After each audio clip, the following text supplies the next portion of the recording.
Capítulo: A Marinha na República. Sinopse. Os primeiros anos da República foram marcados pela progressiva desmobilização da esquadra brasileira. As revoltas que assolaram a nação e o desgaste econômico conhecido como encilhamento provocaram um gradativo desmantelamento das unidades da Força Naval. A situação interna do país se refletia nos orçamentos insuficientes que negavam à Marinha os recursos necessários à modernização dos meios flutuantes e à criação de uma infraestrutura de apoio. Essa situação se manteve por toda a década final do século XIX. A sucessão de 4 ministros da Marinha em apenas 6 anos contribuiu negativamente para a elaboração de um programa naval condizente com o litoral e os interesses a serem defendidos. Em 15 de novembro de 1902, o almirante Júlio de Noronha assumiu a pasta da Marinha, encontrando uma força naval composta de navios reformados, sendo, na sua maioria, modelos obsoletos frente às classes mais modernas que estavam em processo de construção pelas potências industriais da época. Em 1904, o ministro das Relações Exteriores, Barão do Rio Branco, percebeu que a Marinha, apesar de querer se equipar com os melhores meios, não alcançava um nível aceitável de força armada para o porte do Brasil. Apresentou então ao almirante Júlio de Noronha pessoas interessadas em oferecer navios ou indicar estaleiros para a construção daqueles que fariam parte do programa naval que o almirante imaginava. Procurando satisfazer a justa aspiração brasileira em constituir uma marinha bem aparelhada, o deputado Dr. Laurindo Pita apresentou à Câmara, em julho de 1904, um projeto que continha o programa naval do almirante Júlio de Noronha, o qual poderia atender a tais expectativas. Em um discurso entusiasmado, propôs a aprovação de orçamento que financiasse os navios requisitados. Pita encabeçou então uma grande luta nos bastidores da política nacional com a finalidade de obter a aprovação, no Congresso Nacional, do projeto que reorganizaria toda a esquadra brasileira. Sendo o projeto finalmente aprovado, quase que por unanimidade, ele se transformou no Decreto no 1296, de 14 de novembro de 1904. Encilhamento se refere ao processo especulativo que ocorreu na Bolsa de Valores do Rio de Janeiro. Podem ser incluídos no encilhamento outros problemas econômicos que ocorreram no período, especialmente a brusca desvalorização cambial, provocando grande número de falências e recessão econômica. Essa política foi idealizada por Rui Barbosa, ministro da Fazenda de então. O almirante Júlio de Noronha assumiu o Ministério da Marinha em 1902, durante o governo de Rodrigues Alves, passando a pasta, em 1906, ao almirante Alexandrino Faria de Alencar. Segundo o próprio Laurindo Pita, em seu discurso, por ocasião da apresentação do seu projeto de reaparelhamento naval, encouraçados, cruzadores, torpedeiras não eram invenções modernas, eram aperfeiçoamentos que a ciência e a indústria adaptavam aos navios. O encouraçado era o pesado e bem artilhado navio de linha, o cruzador era a leve e ligeira fragata e o torpedeiro, o brulote, destinado a incendiar as antigas naus. O programa de 1904, de autoria de Júlio de Noronha, apresentava a vantagem de ser um plano de conjunto, ou seja, incluía a criação de um moderno arsenal e um porto militar, que juntamente com os navios formariam um tripé de sustentação da Marinha Brasileira. Foi o almirante Júlio de Noronha quem fez nascer a campanha de remodelação da esquadra, que deveria impressionar principalmente a opinião pública e que gerou os resultados necessários para a reforma da nossa Marinha. O programa incluía os modelos de navios que, no momento, equipavam as melhores esquadras do mundo, logo a seguir empregados nas batalhas de Port Arthur e Tsushima, travadas durante a Guerra Russo-Japonesa. O estudo estratégico das experiências proporcionadas por essas batalhas, 1905, e o lançamento do encouraçado Dreadnought, pela Marinha Britânica, 1906, que aparecia como o navio mais poderoso do mundo, inspiraram debates em torno do programa de 1904. O deputado José Carlos de Carvalho e o almirante Alexandrino Faria de Alencar, então senador, foram os grandes defensores da remodelação do programa Júlio de Noronha. Em 15 de novembro de 1906, assumiu a presidência da República o conselheiro Afonso Pena, e, com ele, o seu novo ministério, sendo a pasta da Marinha ocupada pelo almirante Alexandrino Faria de Alencar. Não demorou que este conseguisse do Congresso a reforma do programa de 1904. A alteração mais marcante trazida pelo novo programa do almirante Alexandrino foi a adição de 3 novos encouraçados do tipo Dreadnought 20.000 toneladas, cuja aprovação resultou no decreto no 1567, de 24 de novembro de 1906. Nesse programa, foi cancelado o projeto de um novo arsenal. Em seu lugar, optou-se por modernizar as instalações da Ilha das Cobras, porém, admitia-se a construção de bases secundárias em Belém e em Natal, e um porto militar de pequeno porte em Santa Catarina. Outro lote embarcação carregada de matérias inflamáveis e explosivas destinada a levar fogo aos navios inimigos. Encouraçado dreadnought idealizado pelo almirante Lord Fisher, primeiro Lorde do Mar da Marinha Britânica. Tinha como características forte armamento com canhões de até 12 polegadas, grande deslocamento, motores de propulsão mais eficientes e poderosa blindagem. Almirante Alexandrino Faria de Alencar. Como consequência direta do programa Alexandrino, a Esquadra de 1910, assim chamada por haver chegado ao Brasil nesse ano a maior parte de seus componentes, representou um verdadeiro revigoramento militar e tecnológico da Marinha Brasileira. Dessa forma, o Brasil passou a possuir uma frota de alto mar ofensiva, podendo levar a outros rincões o pavilhão nacional e, principalmente, apoiar a ação diplomática do governo brasileiro em qualquer local que se fizesse necessário. A incorporação de navios como os encouraçados Minas Gerais e São Paulo, pertencentes à classe dos dreadnoughts mais poderosos do mundo, encheu de orgulho e confiança os brasileiros. Além dessas embarcações, também chegaram os cruzadores Bahia e Rio Grande do Sul e os contratorpedeiros Amazonas, Pará, Piauí, Rio Grande do Norte, Paraíba, Alagoas, Sergipe, Paraná, Santa Catarina e Mato Grosso. Posteriormente ao ano de 1910, o contratorpedeiro Maranhão, os submarinos F-1, F-3, F-5 e o Maitá, o Tender-Ceará e outros navios auxiliares complementaram os efetivos navais da Marinha. O terceiro encouraçado previsto pelo programa Alexandrino era o Rio de Janeiro, lançado ao mar em 22 de janeiro de 1913. A demora em sua construção se deveu à necessidade de se introduzir novas modificações que o tornassem ainda mais poderoso. Este navio não chegou a ser incorporado à Armada Brasileira.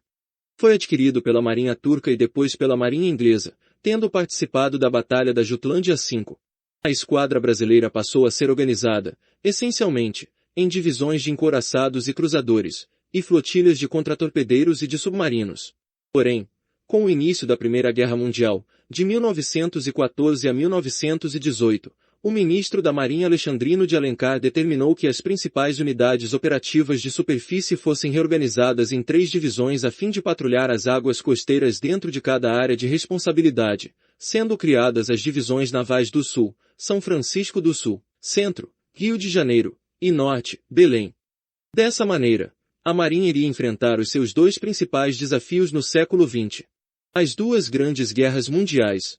Recebeu o nome de Agincourt na Marinha Inglesa, sob as ordens do almirante Sir John Jellicoe na Batalha da Jutlândia, travada entre a Grã-Bretanha e a Alemanha durante a Primeira Guerra Mundial. Encouraçado Minas Gerais. Acervo do Serviço de Documentação da Marinha. Cruzador Bahia. Acervo do Serviço de Documentação da Marinha. Contratorpedeiro Pará. Acervo do Serviço de Documentação da Marinha. Submarinos F-1, F-3 e F-5. Acervo do Serviço de Documentação da Marinha. As 2 grandes guerras. Eclodido o conflito na Europa em 1914, que veio a ser conhecido por Primeira Grande Guerra, o Brasil permaneceu neutro nos primeiros 3 anos de guerra. O bloqueio submarino sem restrições aos países aliados, firmado pelo governo alemão em 31 de janeiro de 1917, trouxe não só mal-estar a todos os países neutros, como também preocupação ao governo brasileiro, que dependia fundamentalmente do mar para escoar a sua produção e importar produtos que necessitava. O Brasil apresentou inicialmente seu protesto formal à Alemanha, seguido do rompimento das relações comerciais. Mantínhamos ainda nossa neutralidade, postura que veio a ser modificada em 11 de abril de 1917, devido ao afundamento do navio mercante Paraná ao largo da costa francesa, quando o governo brasileiro rompeu as relações diplomáticas com o governo alemão. Após o ataque a mais 3 dos nossos mercantes, em 26 de outubro de 1917 o Brasil reconheceu e proclamou o estado de guerra com o Império Alemão. A participação da Marinha Brasileira na Primeira Grande Guerra formalizou-se com o envio para o teatro de operação da Divisão Naval em Operação de Guerra, DOG, sob o comando do almirante Pedro Marques Fernando de Fronte. Era composta pelos seguintes meios navais: cruzadores Bahia e Rio Grande do Sul, contratorpedeiros Piauí, Rio Grande do Norte, Paraíba e Santa Catarina, cruzador auxiliar Belmonte, e rebocador Laurindo Pita, e tinha como missão o patrulhamento da área entre Dakar, São Vicente e Gibraltar na costa da África. A tripulação da DOG foi gravemente atingida pela gripe espanhola, mas mesmo com muitas baixas sofridas, cumpriu a missão a ela determinada. Outra participação significativa da Marinha foi a designação de 12 oficiais aviadores para servirem junto à Royal Air Force, RAF. Foram depois empregados no patrulhamento do Canal da Mancha. Na Segunda Guerra Mundial, também mantivemos-nos neutros a princípio. Com a vinculação de interesses comuns que tínhamos com os Estados Unidos, concretizada pelo Tratado do Rio de Janeiro, no qual nos comprometíamos a formar ao lado de qualquer nação americana que fosse atacada, com eles nos solidarizamos quando do ataque japonês a Pearl Harbor, em 7 de dezembro de 1941. Como represália, nossa marinha mercante começou a ser agredida pelos submarinos alemães. A primeira perda foi o navio mercante Cabedelo, em fevereiro de 1942. Seguiram-se outros afundamentos, terminando com o ataque fulminante do U-507, que em 5 dias, levou a pique 6 embarcações nacionais dedicadas à linha de cabotagem nas costas de Sergipe, com 507 vítimas, inclusive soldados do Exército. Este ato levou o Brasil a declarar guerra, a 31 de janeiro de 1942, às potências do eixo Alemanha, Itália e Japão. Imediatamente a Marinha mobilizou-se, criando a Força Naval do Nordeste, com navios já em operação e meios recebidos do Acordo Lend-Lease com os Estados Unidos. Essa força foi comandada pelo almirante Alfredo Soares Dutra, subordinada operativamente à 4ª Esquadra Norte-Americana. Era a missão da Marinha, cumprida desde o primeiro dia de guerra até o armistício, a proteção de comboios internacionais e nacionais, garantindo a segurança de mais de 3.000 navios, de muitas nacionalidades, contra a ameaça submarina germânica. Cada passagem de um comboio ao seu destino era considerado uma vitória. Garantiu-se o suprimento, vital na época, de combustível, insumos e alimentos, sem que o Brasil sofresse as agruras da guerra. Primeira Guerra Mundial. Antecedentes. No ano de 1914, as relações entre as principais nações europeias estavam tensas. Nos últimos 60 anos havia ocorrido a Segunda Revolução Industrial e várias potências econômicas surgiram ameaçando a supremacia da Grã-Bretanha, com destaque para os Estados Unidos, Itália, Rússia, Alemanha e Japão. Isto significava que todos esses países tinham como produzir, mas precisavam de matérias-primas e de mercados para vender a sua produção. Se na primeira Revolução Industrial o grande fato impulsionador foi a invenção da máquina a vapor, na segunda a eletricidade foi o mecanismo que revolucionou os meios de produção. Outro grande fator de crescimento econômico foi o aumento da disponibilidade de ferro e aço. A mecanização da indústria se elevou, proporcionando consequente aumento do número de máquinas e motores menores, que viriam dotar os bens de consumo duráveis, os maiores símbolos da sociedade moderna. Naquele ano de 1914 vigorava a paz armada, uma situação em que todas as nações procuravam se armar para inibir o adversário de atacá-las. Duas grandes alianças político-militares predominavam, a Tríplice Aliança, formada pelo Império Austro-Húngaro, Itália e Alemanha, e a Tríplice Entente, formada pela França, Inglaterra e Rússia. Pequenas frentes de luta surgiam nas áreas em disputa. Todos queriam se apossar de territórios.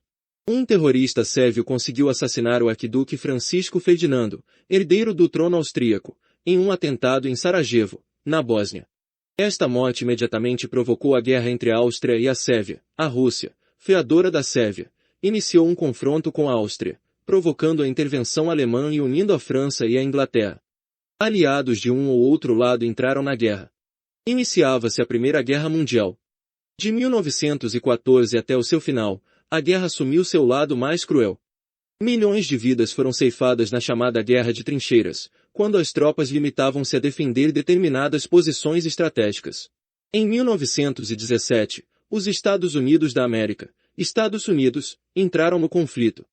No mesmo ano, eclodiu a Revolução Socialista na Rússia e seus dirigentes assinaram com a Alemanha o Tratado de Brest-Litovsk, se retirando da guerra. Em 1917, o Brasil entrou no conflito quando a campanha submarina alemã atingiu seus navios mercantes, afundados em razão do bloqueio alemão à Grã-Bretanha. O Brasil enviou então uma divisão naval para operar com a Marinha Britânica entre Dakar e Gibraltar em 1918. A Alemanha, depois de uma fracassada ofensiva no teatro de Operação Ocidental, se viu exausta com as perdas sofridas, vindo a assinar o armistício com os aliados no mês de novembro de 1918. O preparo do Brasil. A disposição do Brasil em manter-se neutro no conflito foi evidenciada desde o primeiro minuto de combates na Europa em 1914. Naqueles dias conturbados, prevalecia no país uma tendência natural de simpatia a favor dos aliados, principalmente porque a elite nacional via na educação e na cultura francesa seus principais paradigmas. A neutralidade foi a marca brasileira nos 3 primeiros anos de guerra, mesmo quando Portugal foi a ela arrastado em março de 1916. O bloqueio sem restrições firmado pelo governo alemão em 31 de janeiro de 1917 trouxe não só mal-estar a todos os neutros, mas também preocupação ao governo brasileiro que dependia fundamentalmente do mar para escoar a produção de café para a Europa e os Estados Unidos, nossos principais compradores. Ademais, importávamos muitos produtos da Inglaterra, que naquela altura lutava desesperadamente nos campos franceses e enfrentava, com preocupação, os ataques dos submarinos alemães a seu tráfego marítimo. O Brasil apresentou, inicialmente, seu protesto formal à Alemanha, sendo logo depois obrigado a romper relações comerciais com esse país, mantendo-se, contudo, ainda, na mais rigorosa neutralidade. O que veio a modificar a atitude brasileira foi o afundamento do navio mercante Paraná ao Lago de Barfleur, na França, apesar de ostentar a palavra Brasil pintada no costado e a bandeira nacional içada no mastro. Naquela oportunidade, a população na capital Rio de Janeiro atacou firmas comerciais alemãs, criando grande desconforto para o governo de Venceslau Braz. Seguiu-se então o rompimento das relações diplomáticas com o governo alemão em 11 de abril de 1917. Um fato importante que influiu na decisão de se romper relações com o Império Alemão foi a atitude de protesto dos Estados Unidos com o bloqueio irrestrito, tendo sofrido por isso o torpedeamento de 2 de seus navios. Tais acontecimentos motivaram a declaração de guerra norte-americana. Mantínhamos até esse ponto laços comerciais profundos com esse país e claras simpatias com os aliados. O presidente Venceslau Braz assumiu o governo em 15 de novembro de 1914 e o transferiu 4 anos depois ao vice-presidente Delfim Moreira, que substituiu o titular Rodrigues Alves, doente e que viria a falecer pouco tempo depois. Presidente Venceslau Braz assinando a declaração de guerra em 26 de outubro de 1917, tendo ao seu lado o ministro das Relações Exteriores, o Sr. Nilo Peçanha. Acervo do Serviço de Documentação da Marinha. No mês de maio, o segundo navio brasileiro, o Tijuca, foi torpedeado nas proximidades de Brest na costa francesa. 6 dias depois seguiu-se o mercante Lapa. Antes ele for abordado por um submarino alemão, mandando que a tripulação deixasse o vapor para depois torpedeá-lo. Esses 3 ataques levaram o presidente Venceslau Braz a decretar o arresto de 45 navios dos impérios centrais aportados no Brasil e a revogação da neutralidade. Muitos deles encontravam-se danificados por sabotagem dos próprios tripulantes. Isso não impediu que o Brasil utilizasse 15 deles e repassasse 30 por afretamento para a França. Um fato curioso foi o arresto da canhoneira alemã Eber, surta no porto de Salvador. Tratava-se de navio militar e não de vapor mercante, como os 45 navios arrestados. Antes de ser abordada por autoridades brasileiras, e percebendo essa medida, os tripulantes queimaram esse vaso de guerra e conseguiram se transferir para outro navio mercante que se evadiu dos portos nacionais com o armamento e os homens especializados, que seriam ainda úteis à marinha alemã no conflito. 4 meses se passaram até que um novo navio brasileiro fosse atacado e afundado. Dessa feita foi o vapor Tupi nas mediações do Cabo Finisterra. O caso tornou-se grave na medida em que o comandante e o dispenseiro foram aprisionados por um submarino alemão e nunca mais se teve notícia de seus destinos. 8 dias depois, 26 de outubro de 1917, o Brasil reconhecia e proclamava o estado de guerra com o Império Alemão. Como estava o Brasil naquela oportunidade para enfrentar os germânicos? O governo brasileiro tinha consciência de que a grande ameaça seria o submarino alemão, ávido por atacar os nossos navios mercantes que mantinham o comércio com outros países em pleno desenvolvimento. Além disso, naquela oportunidade, não existiam estradas ligando o sul e sudeste com o norte e nordeste. Todas as comunicações entre essas regiões eram feitas por mar, daí nossa grande vulnerabilidade estratégica. Tanto a marinha mercante como a de guerra seriam as grandes protagonistas brasileiras nesse confronto. A marinha mercante brasileira era modesta, no entanto, desde os primeiros anos do século, os governos que se sucederam procuraram aparelhá-la, o que foi auspicioso, pois teríamos na guerra um teste fundamental para a manutenção de nosso fluxo comercial. No início do conflito, quando o Brasil ainda mantinha irrestrita neutralidade, diversos países envolvidos na guerra, ávidos para cobrir as perdas provocadas por afundamentos, ofereceram propostas de compras de muitos de nossos mercantes. Propostas de compras do Lloyd brasileiro, maior companhia de navegação do período, foram comuns. Entretanto, o governo nacional, premido pela necessidade de manter o comércio com outros países e de escoar o nosso principal produto, o café, principalmente para os Estados Unidos, impediu todas essas tentativas de arrendamento. Ao final, essa ação veio a ser fundamental para o Brasil. Nossa marinha de guerra era centrada na chamada Esquadra de 1910, com navios relativamente novos construídos na Inglaterra sob o plano de construção naval do almirante Alexandrino Faria de Alencar, ministro da Marinha, como anteriormente mencionado. Eram ao todo 2 encouraçados tipo Dreadnought, o Minas Gerais e o São Paulo, 2 cruzadores tipo Souths, o Rio Grande do Sul e o Bahia, que viria a ser perdido tragicamente na Segunda Guerra Mundial, e 10 contratorpedeiros de pequenas dimensões. Esses meios eram todos movidos a vapor, queimando carvão. Desde o início da participação brasileira no conflito, o governo nacional decidiu-se pelo envio de uma divisão naval para operar em águas europeias, o que representaria um grande esforço para a Marinha. Uma outra contribuição significativa foi a designação de 13 oficiais aviadores, sendo 12 da Marinha e 1 do Exército para se aperfeiçoarem como pilotos de caça da RAF no teatro europeu. Depois de árduo adestramento em que 2 pilotos se acidentaram, sendo um fatal, eles foram considerados qualificados para operações de combate, tendo sido empregados no 16º Grupo da RAF, com sede em Plymouth, em missões de patrulhamento no Canal da Mancha. A propósito, a Escola de Aviação Naval Brasileira, localizada na Ilha das Enxadas, na Baía de Guanabara, e a flotilha de aviões de guerra haviam sido criadas no dia 23 de agosto de 1916, comportando inicialmente apenas 3 aviões Curtiss que chegaram ao Brasil 2 meses antes. A aviação militar, por outro lado, operava no Campo dos Afonsos, onde funcionava a Escola de Aviação Militar.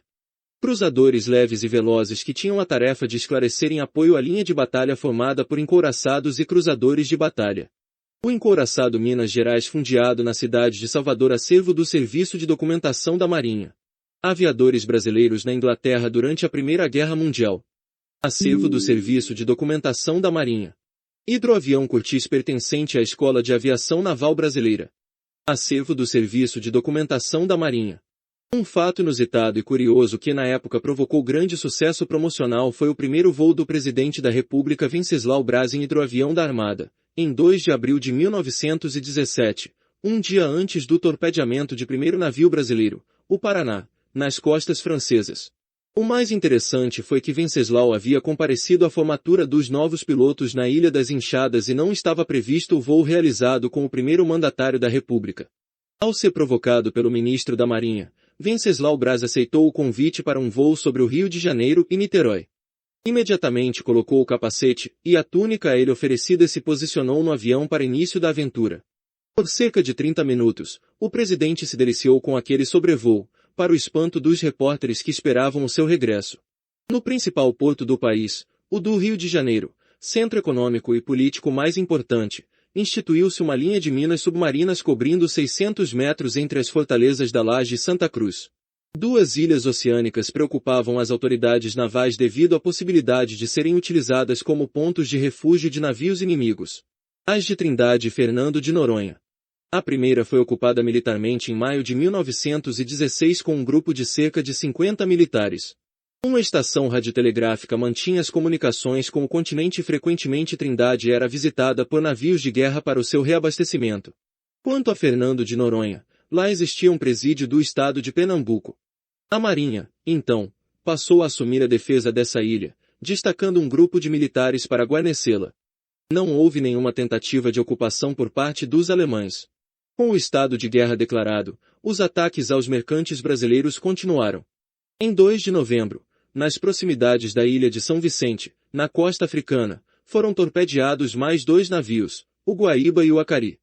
Depois de atingidos, seus comandantes conseguiram os encalhar, salvando-se a carga, não impedindo, no entanto, que vidas brasileiras fossem perdidas. Outro ataque, já no ano de 1918, aconteceu ao mercante Taquari da Companhia de Comércio e Navegação, na costa inglesa. Desta feita o navio foi atingido por tiros de canhão, tendo tempo de arriar as baleeiras que, no entanto, foram metralhadas, provocando a morte de 8 tripulantes. Esses ataques insuflaram ainda mais a opinião pública brasileira que, influenciada por campanhas jornalísticas e declarações de diversos homens públicos, exigiu um comprometimento maior com a causa aliada, com a participação efetiva no esforço bélico contra as potências centrais. Desde o início do conflito, a participação da Marinha no confronto baseou-se no patrulhamento marítimo do litoral brasileiro com 3 divisões navais, como já mencionado, distribuídas nos portos de Belém, Rio de Janeiro e São Francisco do Sul. Esse serviço tinha por finalidade colocar a navegação nacional, a aliada e a neutra ao abrigo de possíveis ataques de navios alemães de qualquer natureza nas nossas águas. A Divisão Naval do Norte era composta dos encouraçados guarda-costas Deodoro e Floriano, dos cruzadores Tiradentes e República, de 2 contratorpedeiros, 3 avisos e 2 canhoneiras. Sua sede era Belém. A Divisão Naval do Centro compunha-se dos encouraçados Minas Gerais e São Paulo e de 6 contratorpedeiros, com sede no Rio de Janeiro.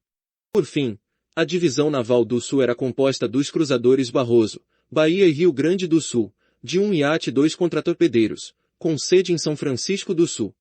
A Marinha possuía também 3 navios mineiros, uma flotilha de submersíveis, com um tender, 3 pequenos submarinos construídos na Itália e uma torpedeira, as flotilhas do Mato Grosso, Amazonas e de aviões de guerra, e, por fim, navios soltos. As potências centrais eram compostas pelo Império Alemão, pela Áustria-Hungria e pela Turquia. A divisão naval em operações de guerra. O governo de Venceslau Braz decidiu enviar uma divisão naval para operar sob as ordens da Marinha Britânica, na ocasião a maior e mais poderosa do mundo.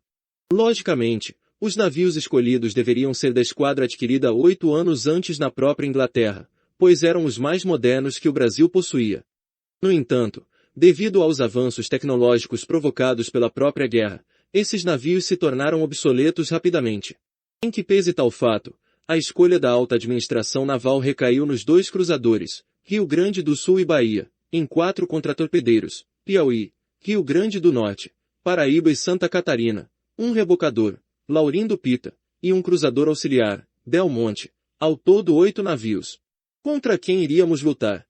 A Alemanha, apesar de possuir uma esquadra menor que a Inglaterra, possuía uma frota muito agressiva e motivada, que se batera com valentia até aquele momento.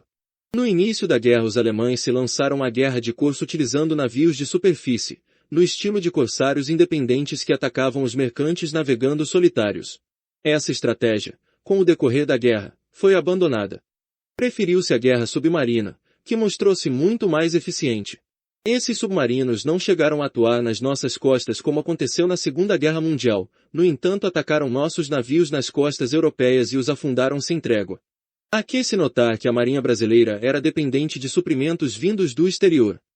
Não existiam estaleiros capacitados, nem fábricas de munição e estoques logísticos adequados. Dessa forma, a preparação da Divisão Naval em Operações de Guerra, DOG, como ficou conhecida essa pequena força, foi muito dificultada por limitações que não eram só da Marinha, mas também do Brasil.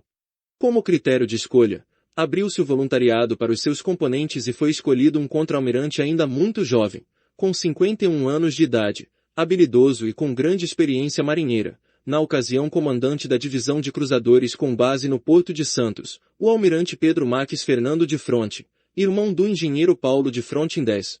A principal tarefa a ser cumprida por essa divisão seria patrulhar uma área marítima contra os submarinos alemães, compreendida entre Dakar no Senegal e Gibraltar, na entrada do Mediterrâneo, com subordinação ao almirantado inglês. A preparação dos navios ainda no Brasil requereu muitos recursos de toda a ordem. Entre os pontos a serem corrigidos estava a deficiência de abastecimento, principalmente a escassez de combustível, o carvão.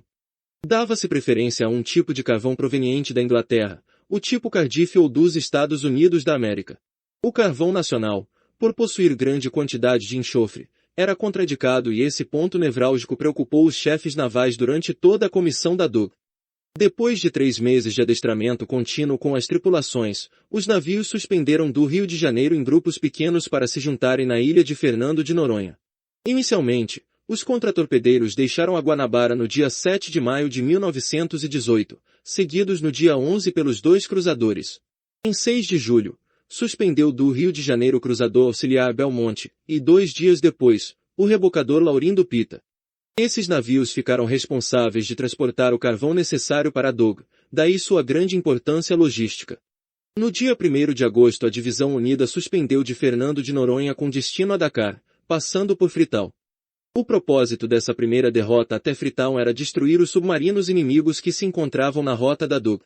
O armamento naquela ocasião para se neutralizar esses submarinos era bastante primitivo, não se comparando com nada que se viu na Segunda Guerra Mundial.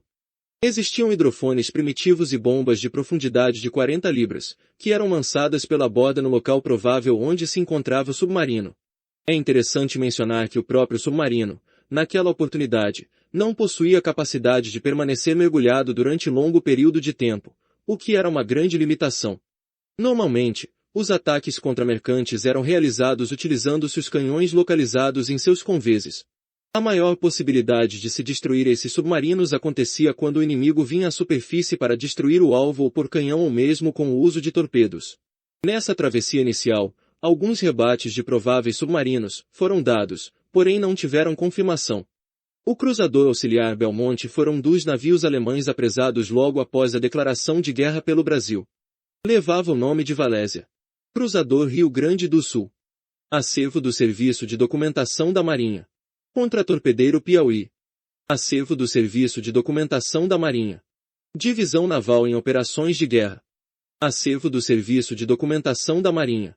O engenheiro Paulo de Frontin teve destacado papel nas reformas urbanas empreendidas pelo prefeito Pereira Passos no Rio de Janeiro, tendo sido nomeado chefe da comissão construtora da Avenida Central em 1903. Almirante Pedro Max Fernando de Fronte, comandante da DOG. Acervo do Serviço de Documentação da Marinha. Rebocador Laurindo Pita. Acervo do Serviço de Documentação da Marinha. Outro ponto interessante na travessia Fernando de Noronha a Freetown era a faina de transferência de carvão em alto mar. Esses recebimentos aconteciam em quaisquer condições de tempo e de mar e obrigavam a atracação dos navios ao cruzador auxiliar Belmonte e a utilização do rebocador Laurindo Pita para auxílio nas aproximações. Foram manobras perigosas que demandaram muita capacidade marinheira dos tripulantes, além da natural vulnerabilidade durante os abastecimentos, quando os submarinos inimigos poderiam aproveitar a baixa velocidade dos navios para o ataque torpédico. A tensão reinante durante esses eventos era enorme, sem contar com as difíceis condições em que eram realizadas. Os navios ficavam literalmente negros de carvão e todos trabalhavam do nascer do sol até o término do abastecimento. Depois de 8 dias de travessia, a DOG chegou ao porto de Freetown, onde se agregou ao esquadrão britânico. Nessa cidade, os navios permaneceram por 14 dias, reabastecendo-se e sofrendo os reparos necessários à continuação da missão. Em 23 de agosto de 1918, a divisão suspendeu em direção a Dakar, tendo essa derrota sido muito desconfortável para as tripulações dos navios devido ao mau tempo reinante. Na véspera da chegada a esse porto africano, no período noturno, foi avistado um submarino navegando na superfície. Imediatamente foi atacado pela força brasileira, no entanto o submarino conseguiu lançar um contra-ataque contra o cruzador auxiliar Belmonte, quase atingindo seu intento, uma vez que a esteira fosforescente do torpedo foi perfeitamente observada a 20 metros da popa do navio brasileiro. A 26 de agosto, os navios aportavam em Dakar e aí começariam as grandes provações dos tripulantes nacionais. Todo esse martírio teria início quando o navio inglês Manto iniciou uma rotina observada por nossos marinheiros que o viam suspender de quando em vez para o alto mar regressando em seguida. Logo após, soube-se que essas saídas eram para lançar ao mar os corpos dos homens de sua tripulação que haviam contraído a terrível gripe espanhola. Possivelmente o Mantua foi o responsável pela transmissão da moléstia que vitimaria diversos tripulantes que nunca retornariam ao Brasil. No início de setembro as primeiras vítimas brasileiras eram atingidas pela gripe mortal. Os sintomas eram quase sempre os mesmos. Fraqueza generalizada, seguida de grande aumento de temperatura, com transpiração excessiva. Depois de 3 ou 4 dias de grande mal-estar, seguia-se tosse com expectoração sanguínea e congestão pulmonar. Alguns iniciavam as convulsões e os soluços, outros se debatiam em agonia, todos ávidos por água para debelar a sede incontrolável. Dentro de pouco tempo a morte se abatia derradeira e incontrolável. A permanência em Dakar deveria ser curta. No entanto, devido à gravidade da situação sanitária com a gripe, os navios lá permaneceram mais tempo. A tudo isso somou-se o impaludismo e as febres biliares africanas. Dos navios atingidos pelas doenças, o mais afetado foi o cruzador auxiliar Belmonte que, entre seus 364 tripulantes, contaram-se 154 doentes. Substituições foram solicitadas ao Brasil, que vieram o paquete Ásia para completar os claros com as moléstias apontadas. Foram vitimados 156 brasileiros da Dog pela gripe espanhola. Os navios britânicos e brasileiros em Freetown e Dakar ficaram inoperantes em face das condições sanitárias reinantes, estando a defesa do estreito entre Dakar e Cabo Verde somente a cargo de 2 pequenos navios portugueses. Com grande esforço pessoal, a Dog conseguiu logo depois designar o Piauí e o Paraíba para auxiliarem os portugueses naquela área de operações. Em 3 de novembro, a Dog largou de Dakar em direção a Gibraltar, sem o Rio Grande do Sul, o Rio Grande do Norte, o Belmonte e o Laurindo Pita, os 2 primeiros avariados e os 2 seguintes designados para outras missões. 7 dias depois os navios da divisão faziam sua entrada em Gibraltar. No dia seguinte, o armistício foi assinado, dando a Grande Guerra como terminada. Nossa missão de guerra findara, no entanto nossa divisão prolongou sua permanência na Europa, já que foi convidada para participar das festividades promovidas pelos vitoriosos. Por cerca de 6 meses nossos navios permaneceram em águas europeias participando das comemorações pela vitória, e visitando países que tomaram parte naquele grande conflito. A vitória dos aliados seria confirmada em Paris, em 28 de junho de 1919, quando se reuniram os representantes de 32 países e assinaram o Tratado de Versalhes, que foi imposto à Alemanha derrotada. Em 9 de junho de 1919, depois de parar Recife por breves dias, os navios da Dog entravam na Baía de Guanabara, porto sede da divisão naval. Acabará assim a participação da Marinha na Primeira Guerra Mundial. Pandemia que teve o seu ápice no segundo semestre de 1918, não só na África, mas em todo o mundo, inclusive no Brasil. Total de marinheiros brasileiros enterrados no cemitério de Dakar. Outros vieram a falecer mais tarde, não podendo-se, desta feita, precisar o número exato de perdas por causa da gripe. Cemitério São João Batista mausoléu erguido em homenagem aos mortos da Divisão Naval em Operações de Guerra, DOG. Acervo do Serviço de Documentação da Marinha. Chegada da DOG no Rio de Janeiro. Acervo do Serviço de Documentação da Marinha. O período entre guerras. O período entre guerras, que abarcou os anos de 1918 até 1939, caracterizou-se pelo abandono a que foi submetida não só a Marinha de Guerra como praticamente toda a atividade nacional relacionada com o mar. A ausência de mentalidade marítima do povo brasileiro revelou-se em toda a sua intensidade. No entanto, iniciativas modestas, ainda durante a Grande Guerra, como a criação da Escola Naval de Guerra, depois Escola de Guerra Naval, da Flotilha dos Submarinos, com os 3 pequenos submarinos da classe F, e da Escola de Aviação Naval, indicaram a necessidade de se avançar na melhoria das condições de prontidão da nossa força naval. A Revolução de 1930 representou para a Marinha um divisor de águas entre 2 épocas distintas. Em relatório do ministro da Marinha no ano de 1932, em que foi feita uma análise da situação da Marinha, encontra-se registrada a seguinte declaração: estamos deixando morrer a nossa Marinha. A esquadra agoniza pela idade, e a maior parte dos navios era da esquadra de 1910, e, perdido com ela o hábito das viagens, substituído pela vida parasitária e burocrática dos portos, morrem todas as tradições. Estamos numa encruzilhada, ou fazemos renascer o poder naval sob bases permanentes e voluntariosas, ou nos resignamos a ostentar a nossa fraqueza provocadora, estamos completamente desaparelhados.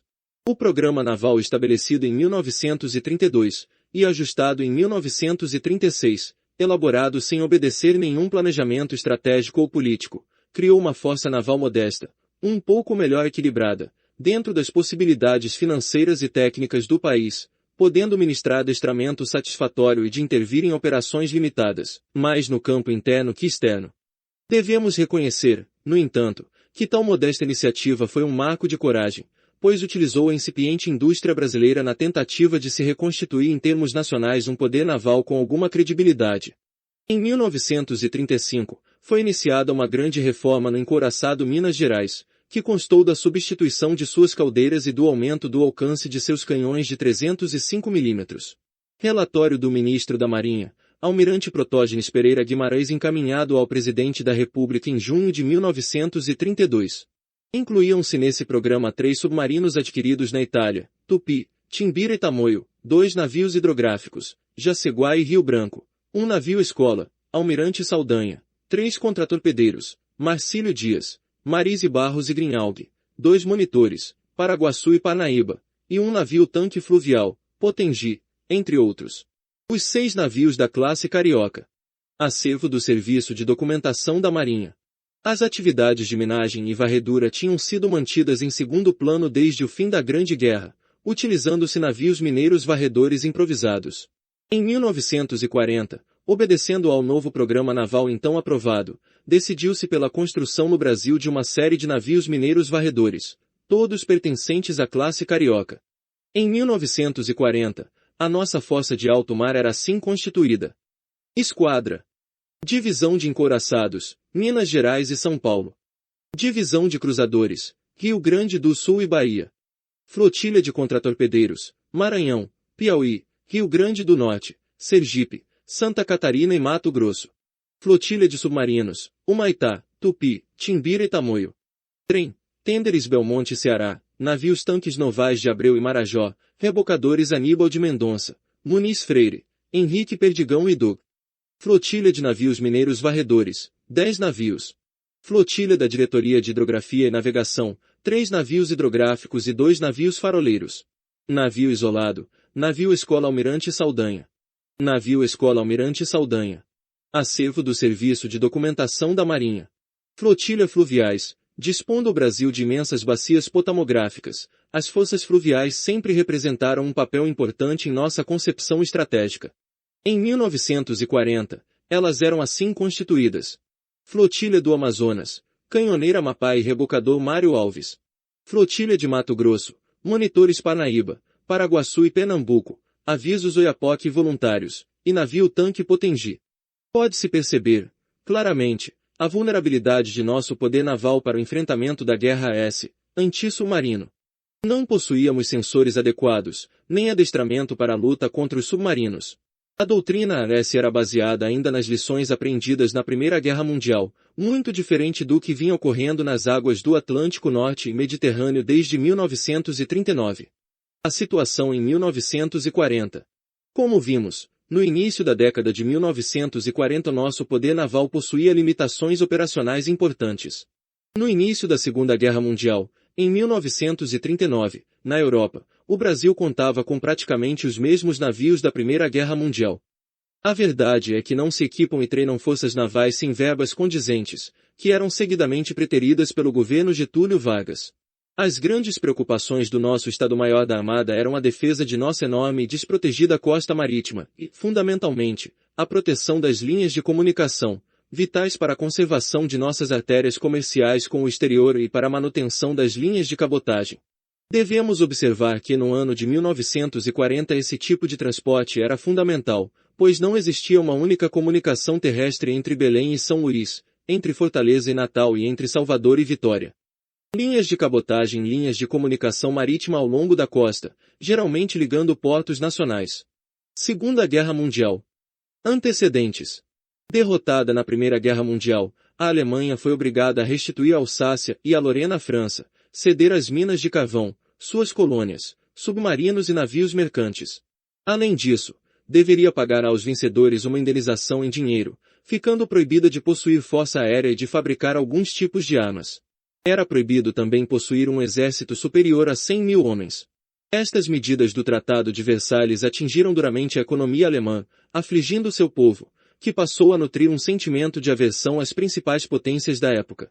Estavam constituídos os elementos que os nazistas necessitavam para alcançar o poder.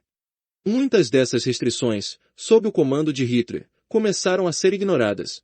A Alemanha crescia e, por isso, necessitava de mercado para os seus produtos e de colônias onde pudesse adquirir matérias-primas. Por outro lado, também dispostos a destruírem a ordem colonial vigente, Japão e Itália adotaram, na década de 1930, uma política expansionista contra a qual a Liga das Nações mostrou-se impotente. Cobiçando as matérias-primas e os vastos mercados da Ásia, o Japão reiniciou sua investida imperialista em 1931, conquistando a Manchúria, região rica em minérios que pertencia à China. Em outubro de 1935, a Itália de Mussolini invadiu a Etiópia. Em 1936, a Alemanha nazista começou a mostrar suas intenções ocupando a Renânia, região situada entre a França e a Alemanha, indo juntar-se à Itália fascista e intervir na Guerra Civil Espanhola a favor do general Franco. Neste ano de 1936, Itália, Alemanha e Japão assinaram um acordo para combater o comunismo internacional, Pacto Anticominter, formalizando o eixo Roma-Berlim-Tóquio. Em agosto de 1939, a Alemanha e a União Soviética firmaram entre si um pacto de não agressão, que estabelecia, secretamente, a partilha do território polonês entre as duas nações. Hitler se sentiu à vontade para agir, invadindo a Polônia e dando início à Segunda Guerra Mundial, que se alastrou por toda a Europa. Início das hostilidades e ataques aos nossos navios mercantes. A Marinha Mercante Brasileira somava 652.100 toneladas brutas de arqueação no início da guerra. Mesmo pequena e composta de navios antiquados, se comparada com as grandes potências de então, ela exercia papel fundamental na economia nacional, não só no transporte das exportações brasileiras, mas também na navegação de cabotagem que mantinha o fluxo comercial entre as economias regionais, isoladas pela deficiência das nossas redes rodoviárias e ferroviárias. No decorrer da guerra, foram perdidos por ação dos submarinos alemães e italianos 33 navios mercantes, que somaram cerca de 140.000 toneladas de arqueação, 21% do total, e a morte de 480 tripulantes e 502 passageiros. Os primeiros ataques à nossa marinha mercante ocorreram quando o Brasil ainda se mantinha neutro no conflito europeu.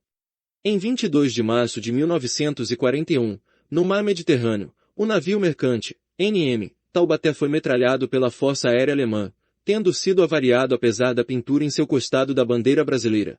Com a entrada dos Estados Unidos da América naquele conflito, os submarinos alemães passaram a operar no Atlântico Ocidental, ameaçando os navios de bandeiras neutras que tentassem adentrar portos norte-americanos.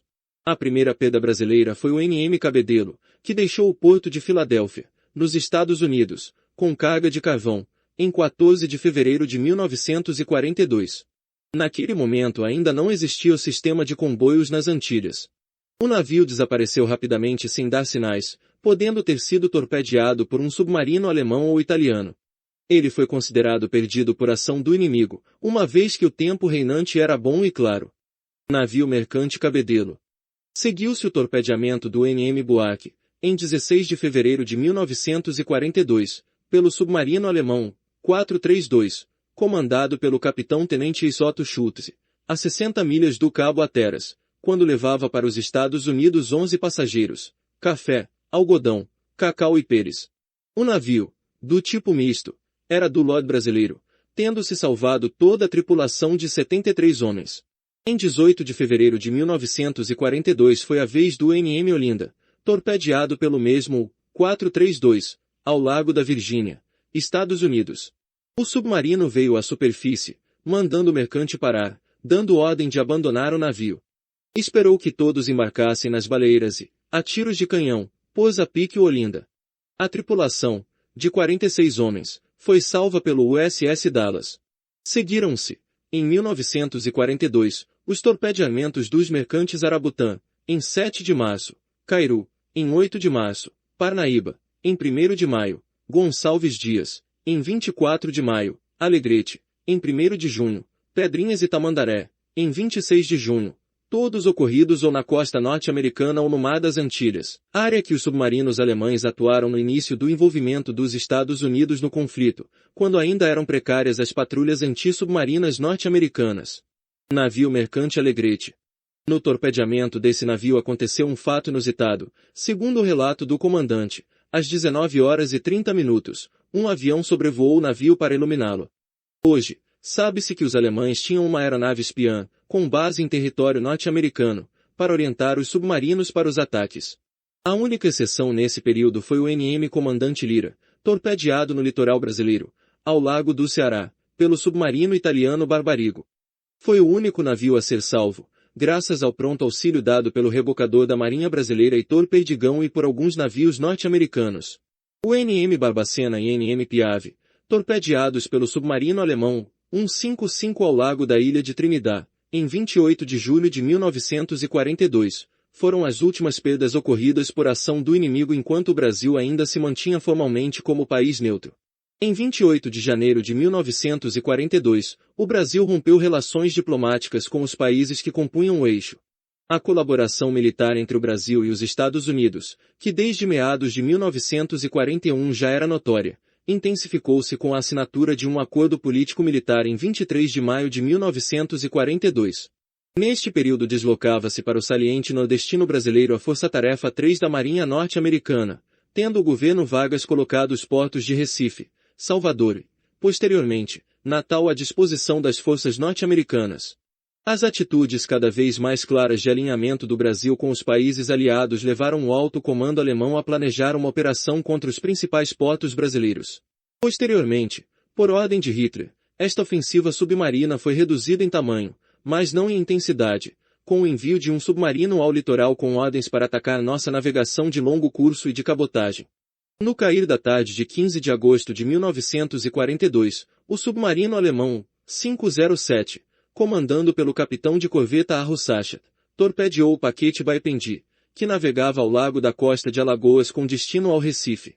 O velho navio foi ao fundo levando 270 almas de um total de 306 tripulantes e passageiros embarcados, inclusive parte da guarnição do 7º Grupo de Artilharia de Dorso do Exército Brasileiro que iria reforçar as defesas do Nordeste. Algumas horas depois, o 507 encontrou o paquete Araraquara navegando escoteiro e inteiramente iluminado e o afundou com 2 torpedos, vitimando 131 das 142 pessoas a bordo.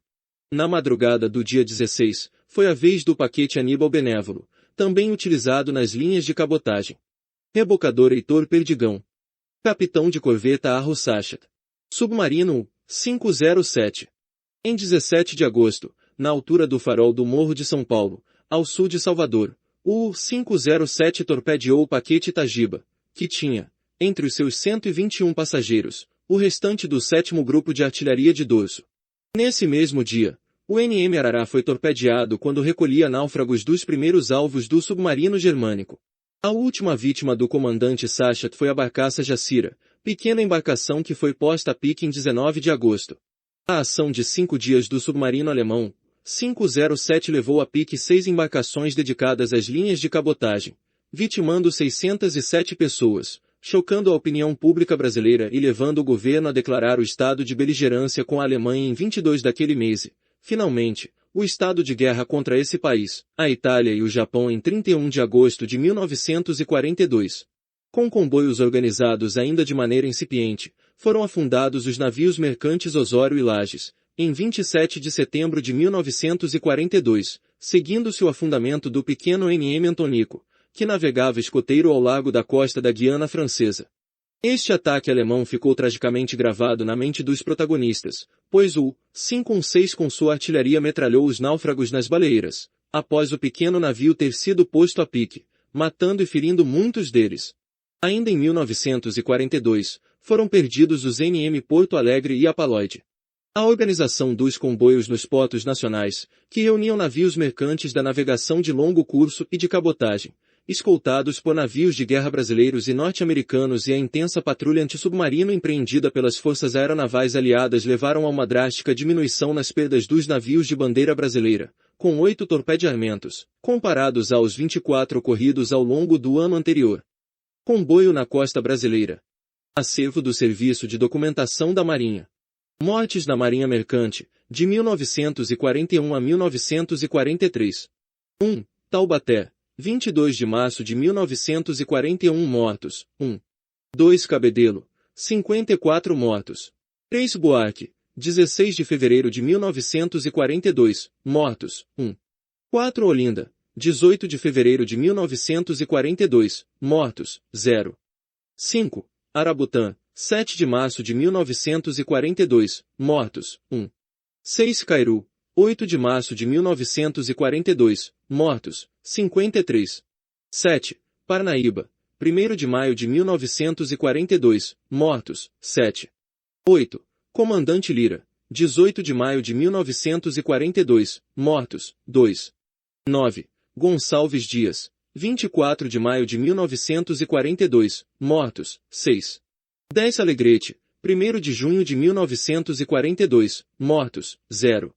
11. Pedrinhas, 26 de junho de 1942, mortos, 0.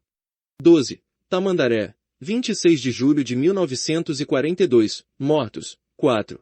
13. Piave, 28 de julho de 1942, mortos, 1. 14. Barbacena, 28 de julho de 1942, mortos, 6. 15 Baipendi, 15 de agosto de 1942, mortos, 270. 16 Araraquara, 15 de agosto de 1942, mortos, 131. 17. Aníbal Benévolo, 16 de agosto de 1942, mortos, 150. 18 Itagiba, 17 de agosto de 1942, mortos, 36.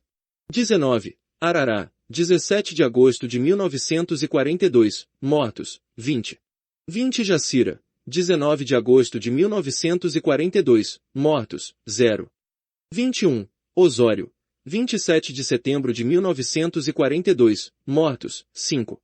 22 Lages, 27 de setembro de 1942, mortos, 3. 23 Antonico, 28 de setembro de 1942, mortos, 16. 24. Porto Alegre, 3 de novembro de 1942, mortos, 1. 25. Apaloide, 22 de novembro de 1942, mortos, 5. 26. Brasiloide, 18 de fevereiro de 1943, mortos, 0. 27. Afonso Pena, 2 de março de 1943, mortos, 125. 28. Tutóia, 30 de junho de 1943, mortos, 7. 29. Pelotas Lloyd, 4 de julho de 1943, mortos, 5. 30. Shangri-La, 22 de julho de 1943, mortos, 10. 31. Bagé, 31 de julho de 1943, mortos, 28.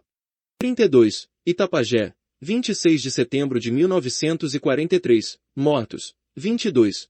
33 Campos, 23 de outubro de 1943, mortos, 12.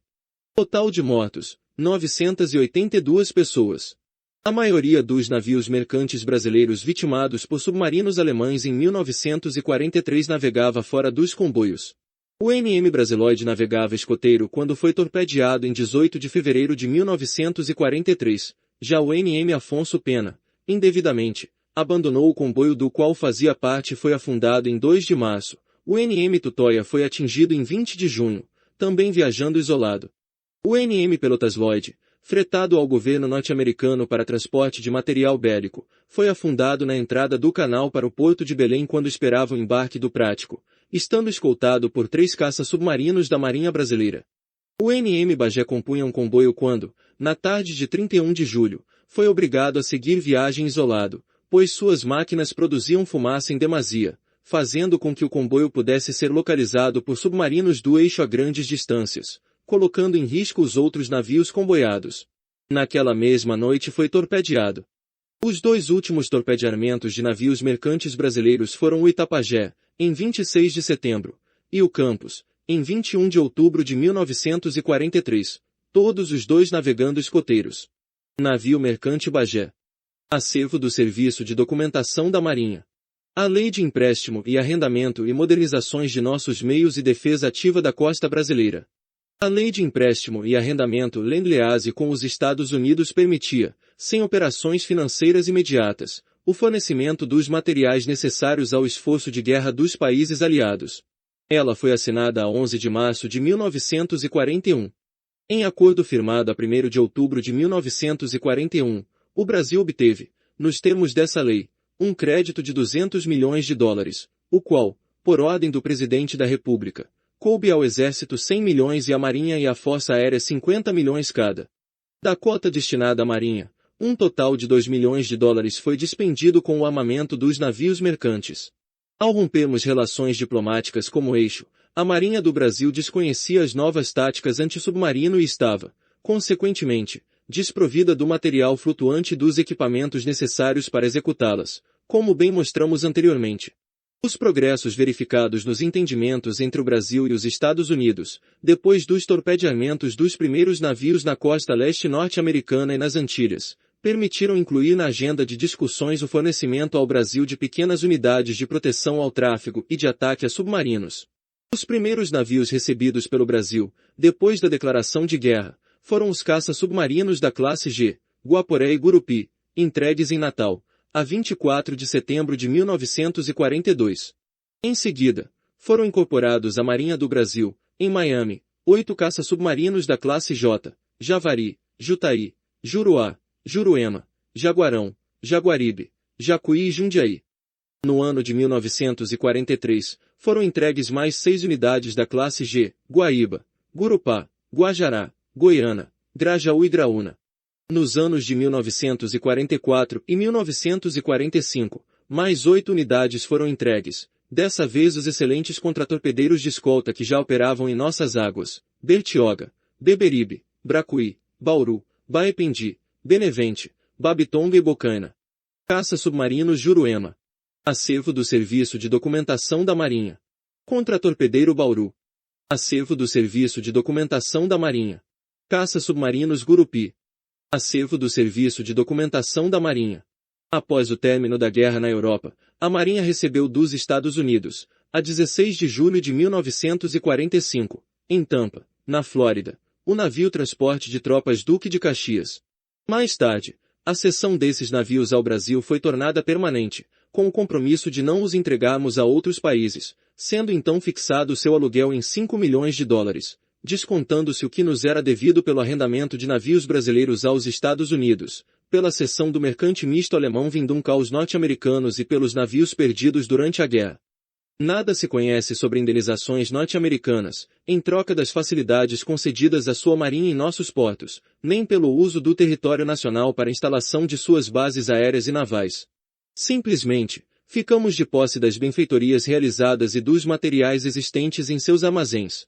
Quanto às construções navais aqui no Brasil, tivemos a incorporação de contratorpedeiros da classe M, Marise Barros, Marcílio Dias e Grinaldi, e das corvetas Matias de Albuquerque, Felipe Camarão, Henrique Dias, Fernandes Vieira, Vidal de Negreiros e Barreto de Menezes. Declarada a guerra, foi desenvolvido um trabalho intenso para adaptar nossos antigos navios, dentro de suas possibilidades, para a campanha antissubmarino. Os seguintes serviços foram executados: cruzadores Bahia e Rio Grande do Sul, instalados sonar e equipamento para ataques antissubmarino, 2 calhas para lançamento de bombas de profundidade de 300 libras, navios mineiros varredores classe Carioca, reclassificados como corvetas. Retirados os trilhos para lançamento de minas, instalados sonar e equipamentos para ataques antissubmarino, 2 morteiros K e 2 calhas para lançamento de bombas de profundidade de 300 libras, navios hidrográficos Rio Branco e Jaceguai, mesmas instalações das corvetas classe Carioca e mais 2 metralhadoras de 20 mm Oerlikon, navio tanque Marajó, instalado um canhão de 120 mm na popa e uma metralhadora de 20 mm Oerlikon, tender Belmonte, reinstalados 2 canhões de 120 mm. Contratorpedeiros classe Maranhão e restante de classe Pará, instaladas 2 calhas para lançamento de bombas de profundidade de 300 libras, e rebocadores e demais navios auxiliares, armados com 1 ou 2 metralhadoras de 20 mm Oerlikon. Essas aquisições pelo Lend-Lease e os aperfeiçoamentos impetrados em nossa força naval vieram aumentar em muito nossa capacidade de reagir de forma adequada aos novos desafios que se afiguravam. Seria injusto não mencionar que o auxílio norte-americano foi vital para que pudéssemos nos contrapor aos submarinos alemães. Além disso, algumas providências de caráter administrativo, de treinamento e modificações materiais foram se tornando necessárias. Como primeira medida de caráter orgânico, foram instalados os comandos navais, criados pelo Decreto no 10.359, de 31 de agosto de 1942, com o propósito de prover uma defesa mais eficaz da nossa fronteira marítima, orientando e controlando as operações em águas a ela adjacentes, não só as relativas à navegação comercial, como as de guerra propriamente ditas e de assuntos correlatos. A área de cada comando abrangia determinado setor de nossas costas marítimas e fluviais. Foram instalados os seguintes comandos: Comando Naval do Norte, com sede em Belém, abrangendo os estados do Acre, Amazonas, Pará, Maranhão e Piauí. Comando Naval do Nordeste, com sede em Recife, abrangendo os estados do Ceará, Rio Grande do Norte, Paraíba, Pernambuco e Alagoas. Comando Naval do Leste, com sede em Salvador, abrangendo os estados de Sergipe, Bahia e Espírito Santo. Comando Naval do Centro, com sede no Rio de Janeiro, abrangendo os estados do Rio de Janeiro e São Paulo. Comando Naval do Sul, com sede em Florianópolis, abrangendo os estados do Paraná, Santa Catarina e Rio Grande do Sul. Comando Naval do Mato Grosso, com sede em Ladário, abrangendo as bacias fluviais de Mato Grosso e Alto Paraná. Esses comandos, ordenando suas atividades conforme a concepção estratégica da guerra no mar, da preparação logística e do emprego das forças ou outros elementos de defesa nas zonas que lhes eram atribuídas, e obedecendo às diretrizes gerais estabelecidas pelo Estado-Maior da Armada, a quem se achavam subordinadas, constituíram uma organização da maior importância na conduta eficaz das operações navais.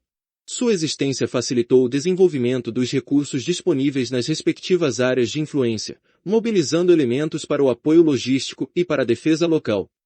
O chefe do Estado-Maior da Armada entrou em entendimento com seus colegas do Exército e da Aeronáutica para organizar um serviço conjunto de vigilância e defesa da costa, tendente a prevenir a possibilidade de aproximação e desembarque inimigos. Contra-torpedeiro Greenalg. Acervo do Serviço de Documentação da Marinha. Corveta Carioca. Acervo do Serviço de Documentação da Marinha. Defesas locais. Desde julho de 1942, por meio da circular no 40, do dia 14, em atendimento às circulares secretas nos 9 e 33, respectivamente de 22 de janeiro e 12 de junho de 1942, o Estado-Maior da Armada determinou que se observassem as instruções que orientavam as atividades de cada capitania de porto ou delegacia, em benefício da segurança nacional. A ação do Estado-Maior da Armada estendeu-se ao serviço de carga e descarga dos navios mercantes nos portos, tendo, para esse fim, coordenado sua ação com a do Ministério da Aviação e Obras Públicas e com a Comissão de Marinha Mercante. Preocupou-se, também, com as luzes das praias e edifícios próximos aos portos, ou em regiões que pudessem silhuetar os navios no mar, alvos dos submarinos inimigos. Imaginava-se que o alto comando alemão traçaria planos para realizar ataques maciços aos portos brasileiros. Em agosto de 1942, chegou a ser ventilada pelo alto comando naval alemão autorização para investida em nossas águas de vários submarinos. No entanto, somente o 507 foi designado para operar em nossas águas. A 20 de agosto de 1943, pela circular no 5, o Comando da Força Naval do Nordeste alertou para a possibilidade de desembarque de elementos isolados, tendo como objetivo realizar atos de sabotagem contra portos, depósitos, comunicações e outros pontos vitais do território brasileiro. Um desses exemplos foi do Guaitrô em 1711, na Baía de Guanabara. Defesa ativa. Na história há numerosos exemplos de navios corsários que surgiram de surpresa diante de um porto para danificarem suas instalações ou amedrontarem suas populações. 17. Do ponto de vista militar, os efeitos dessas incursões são reduzidos, sendo a ação, na maioria das vezes, executada para desorganizar a vida da localidade e obter efeitos morais. Com o advento do submarino, o perigo tornou-se maior, com a possibilidade de torpedeamento de navios surtos nos portos. Por esses motivos, foi organizada a defesa ativa, atuando em pontos focais da costa, com a finalidade de repelir qualquer ataque aéreo ou naval inimigo, por meio de ações coordenadas da Marinha de Guerra, do Exército e da Aeronáutica. Adotaram-se seguintes medidas de defesa ativa adotadas: Rio de Janeiro, instalação de uma rede de aço protetora no alinhamento Boa Viagem Villegagnon e coordenação do Serviço de Defesa do Porto com as fortalezas da Barra. A rede era fiscalizada por lanchas velozes, e a sua entrada aberta e fechada por rebocadores. O patrulhamento interno cabia aos navios da chamada flotilha, João das Botas, constituída de navios mineiros e de instrução, rememorando a flotilha de pequenas embarcações comandada pelo segundo-tenente João Francisco de Oliveira Botas, que fustigou os portugueses encastelados em Salvador e na Baía de Todos os Santos na Guerra de Independência. Externamente, ou onde fosse necessário, atuavam os antigos contratorpedeiros classe Pará, oriundos do Programa de Reaparelhamento Naval de 1906, recebidos em 1910, com mais de 30 anos de intensa operação. A responsabilidade da defesa ficou afeta ao Comando da Defesa Flutuante, subordinado ao Comando Naval do Centro. Em junho de 1944, afastado o perigo de um ataque de submarinos aos navios surtos no porto, suspendeu-se a patrulha externa feita pelos veteranos contratorpedeiros, sendo mantida apenas a vigilância interna, a cargo de um rebocador portuário. Um especialista norte-americano, o tenente Jakolski, estabeleceu planos para a utilização de boias de escuta submarina, a serem adotadas de acordo com as necessidades. Em julho de 1943, teve início o serviço de varredura de minas do Canal da Barra, realizada pelo USS Finkir, substituído mais tarde pelo USS Line. Observamos aí, mais uma vez, o auxílio direto norte-americano ao nosso plano de defesa local. Encouraçado São Paulo. Acervo do Serviço de Documentação da Marinha. Recife. O encouraçado São Paulo, amarrado no interior do Arrecife, provia a defesa da artilharia e supervisionava a rede antitorpédica. A varredura de Minas era feita por navios mineiros varredores norte-americanos. Estava estacionado no Recife um grupo de especialistas em desativação de minas, as quais, por vezes, davam à costa, sendo estudadas cuidadosamente antes de serem destruídas. As minas encontradas à deriva eram destruídas pelos navios de patrulha com tiros de canhão. O 3º Grupamento Móvel de Artilharia de Costa e o 2º Grupo do 3º Regimento de Artilharia Antiaérea do Exército coordenavam-se com os elementos da Marinha, o que permitia uma cobertura completa da costa. Salvador. A defesa principal do porto cabia ao encouraçado Minas Gerais, com sua artilharia controlada em conjunto com as baterias do Exército, situadas na ponta de Santo Antônio e na ilha de Itaparica. Em abril de 1943, os monitores Parnaíba e Paraguaçu foram movimentados de Mato Grosso para Salvador, por solicitação do comandante naval do leste. Depois de sofrerem algumas modificações no Rio de Janeiro, em especial no armamento, ficaram em condições de operar na Baía de Todos os Santos. Aparelhos de radiogoniometria de alta frequência cruzavam as marcações com equipamentos semelhantes no Recife, a fim de localizar submarinos. Natal. Os serviços de proteção do porto estavam a cargo do comando da Base Naval de Natal. Também eram acionadas unidades do Exército, que mantinham baterias na Barra, e da Força Aérea Brasileira. Vitória. A proteção do porto ficou entregue ao Exército, havendo a Marinha cedido alguns canhões navais de 120 mm para artilhar a Barra. Ilhas Oceânicas. Na Ilha da Trindade foi estacionado um destacamento de fuzileiros navais, em 20 de março de 1942, levado pelo navio transporte José Bonifácio.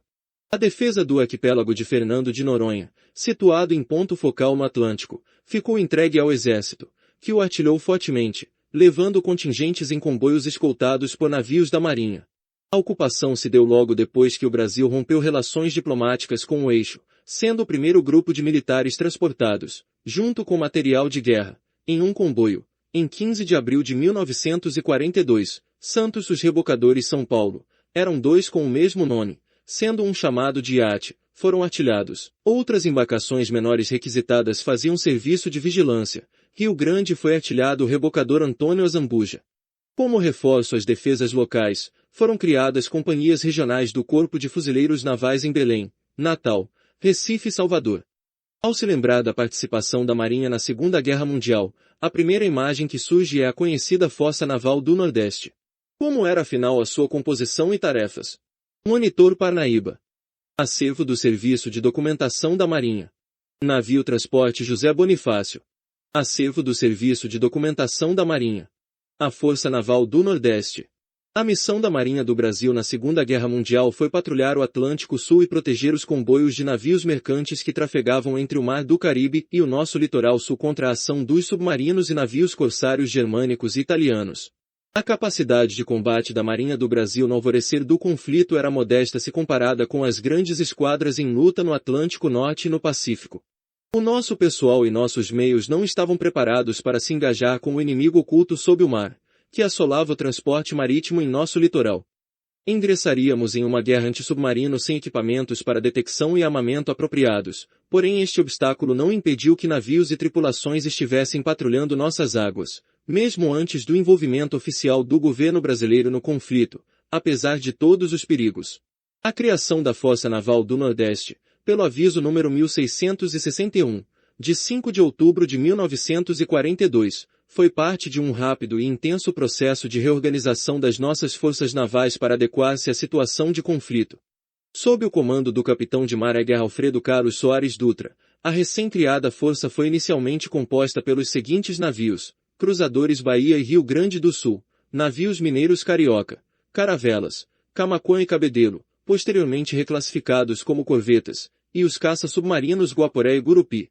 Ela seria posteriormente acrescida do tender Belmonte, caça-submarinos, contra-torpedeiros de escolta, contra-torpedeiros classe M, submarinos classe T, constituindo-se na Força-Tarefa 46 da Força do Atlântico Sul, reunindo a nossa Marinha sob o comando operacional da 4ª Esquadra Americana. A atuação conjunta com os norte-americanos trouxe novos meios navais e armamentos adequados à guerra antissubmarino, bem como proporcionou treinamento para o nosso pessoal. O combate, porém, nos custou muitas vidas. As perdas brasileiras na guerra marítima somaram 31 navios mercantes e 3 navios de guerra, tendo a Marinha do Brasil perdido 486 homens. Nesse ponto seria interessante descrever em maiores detalhes as perdas de nossas unidades de combate durante a Batalha do Atlântico. A primeira perda da Marinha de Guerra foi a do navio auxiliar Vital de Oliveira, torpedeado por submarino alemão pelo través do Farol de São Tomé, em 19 de julho de 1944. Às 23 horas e 55 minutos, foi sentida forte explosão na popa, abrindo o grande rombo, por onde começou a entrar água em enormes proporções. Segundo algumas testemunhas, o afundamento do navio deu-se em apenas 3 minutos. A maior parte dos sobreviventes foi resgatada no dia seguinte por um barco pesqueiro e por outros 2 navios da Marinha, o Javari e o Marise Barros. Morreram nesse ataque 99 militares. Contra-almirante Soares Dutra. Caça-submarino Gurupi. Acervo do Serviço de Documentação da Marinha. 48 horas após o torpedeamento do Vital de Oliveira, a cerca de 12 milhas a nordeste da Barra de Recife, perdeu-se a corveta Camaquã, afundada devido a violento mar. Discutem-se até hoje os motivos que levaram esse navio a seu afundamento. O comandante Antônio Bastos Bernardes, sobrevivente do sinistro, afirmou alguns anos após esse acidente que o embarcamento se deu por fortuna do mar. Seja como for, pereceram nessa oportunidade 33 pessoas. Por fim, o pior desastre enfrentado pela Marinha durante a Segunda Guerra Mundial foi a perda do cruzador Bahia, no dia 4 de julho de 1945. Essa tragédia foi exacerbada pelo conhecimento dos terríveis sofrimentos dos náufragos, abandonados no mar durante muitos dias, por incompreensível falha de comunicações. 3 infortúnios e cerca de 486 mortos, incluindo os falecidos em outros navios e em navios mercantes afundados, mais que os mortos brasileiros em combate na Força Expedicionária Brasileira que lutou na Itália. Pouco discutida é a atuação da 4ª Esquadra Norte-Americana, subordinada ao vice-almirante Jonas Indra. Figura notável que teve o mérito de congregar forças heterogêneas em um comando unificado, eficiente e coeso, auxiliado pelos almirantes Oliver e de Soares Dutra, comandantes das principais forças-tarefas. Essa força norte-americana compreendeu, em seu maior efetivo, 6 cruzadores, 33 contratorpedeiros, diversas esquadrilhas de patrulha, bombardeiros e dirigíveis, além de caça-submarinos, patrulheiros, tênderes, varredores, auxiliares e rebocadores. Um dos principais pontos desse relacionamento Brasil-Estados Unidos foi a integração operacional entre as duas marinhas. Foram aperfeiçoados procedimentos comuns e táticas eficazes na luta antissubmarino. Em 7 de novembro de 1945, concluída sua missão, a Força Naval do Nordeste regressou ao Rio de Janeiro em seu último cruzeiro, tendo contribuído para a livre circulação nas linhas de navegação do Atlântico Sul. Navio auxiliar Vital de Oliveira. Acervo do Serviço de Documentação da Marinha. Corveta Camaquã. Acervo do Serviço de Documentação da Marinha. Cruzador Bahia. Acervo do Serviço de Documentação da Marinha. E o que ficou? Não se pode analisar a participação da Marinha de Guerra Brasileira na Segunda Guerra Mundial sem apontar alguns dados que delimitam todo o seu esforço para manter nossas linhas de comunicação abertas. Foram comboiados cerca de 3.164 navios, sendo 1.577 brasileiros e 1.041 norte-americanos, em 575 comboios. Considerando esse número de navios e as perdas em comboios, chegamos à conclusão de que cerca de 99,01% dos navios protegidos atingiram os seus destinos. Foram percorridos pelos escoltas, sem contar os zigue-zagues realizados para dificultar a detecção submarina e o tiro torpédico, um total de 600 mil milhas náuticas, ou seja, 28 voltas em redor da Terra pelo Equador. A esquadra americana comboiou no Atlântico 16 mil navios, o que corresponde a 16 mercantes por cada navio de guerra. A Marinha do Brasil comboiou mais de 3 mil navios, o que corresponde a 50 mercantes por cada navio de guerra brasileiro. Foram atacados 33 navios mercantes brasileiros, com um total de 982 mortos ou desaparecidos na Marinha Mercante. Em tonelagem bruta, foram perdidos 21,47% da frota nacional. O navio de guerra que mais tempo passou no mar foi o caça-submarinos Guaporé, num total de 427 dias de mar, em pouco mais de 3 anos de operação, o que perfez uma média anual de 142 dias de mar. O navio que participou no maior número de comboios foi a corveta Caravelas, com 77 participações. Com todos esses dados, o que efetivamente significou para a nossa Marinha de Guerra sua participação no conflito mundial? A primeira conclusão a que se pode chegar é a que adquirimos maior capacidade para controlar áreas marítimas e maior poder dissuasório. No entanto, deve ser admitido que tal situação foi fruto do auxílio norte-americano. Se estivéssemos sozinhos nessa empreitada, poderíamos ficar em situação delicada, principalmente na manutenção de nossas linhas de comércio marítimo. A segunda conclusão aponta para uma mudança de mentalidade na Marinha, com a assimilação de novas técnicas de combate e a incorporação de meios modernos para as forças navais. Essa mudança de mentalidade fez a Marinha tornar-se bem mais profissional. A terceira foi a oportunidade de a Marinha sentir o odor do combate, participar de ações de guerra e adquirir experiências da refrega, das adversidades, do medo e da dor com a perda de navios e companheiros. Essa experiência de combate foi fundamental para forjar os futuros almirantes, oficiais e praças da Marinha, acostumados com a vida dura da guerra antissubmarino e da monotonia e do estresse dos comboios. A quarta conclusão é a percepção de que a logística ocupa lugar de importância na manutenção de uma força combatente operando eficientemente. Esse tipo de percepção refletiu-se na construção da base naval de Natal e outros pontos de apoio logístico do nosso litoral. Nisso os Estados Unidos foram os grandes mestres. A quinta foi a nossa aproximação com os norte-americanos. Essa associação nos alinhou diretamente com suas doutrinas e com uma exacerbada ênfase na guerra antissubmarino. Essa percepção só foi mudada a partir da denúncia, em 1977, do acordo militar assinado com esse país em 1952. Com esta denúncia, optamos por uma tecnologia relativamente autóctone. E, por fim, a guerra no mar mostrou-nos que, no caso do Brasil, em uma conflagração generalizada, as nossas linhas de comunicação serão os alvos prioritários em nossa defesa, pois ainda somos dependentes do comércio marítimo. Corveta Caravelas. Acervo do Serviço de Documentação da Marinha.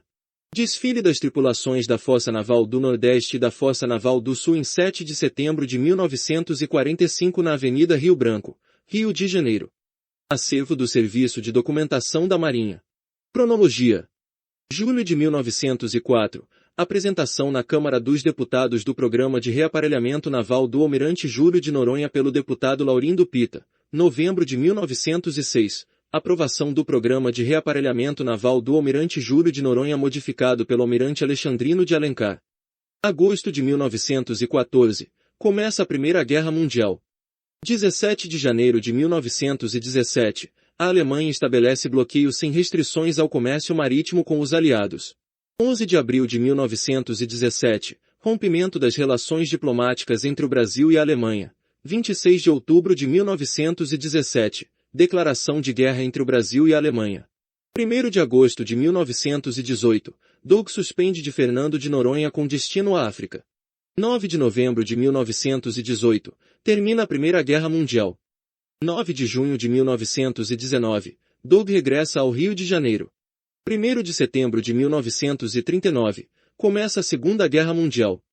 11 de março de 1941, assinatura da Lei de Empréstimos e Arrendamentos Lend-Lease com os Estados Unidos da América. 28 de janeiro de 1942, Brasil rompe relações diplomáticas com os países do eixo.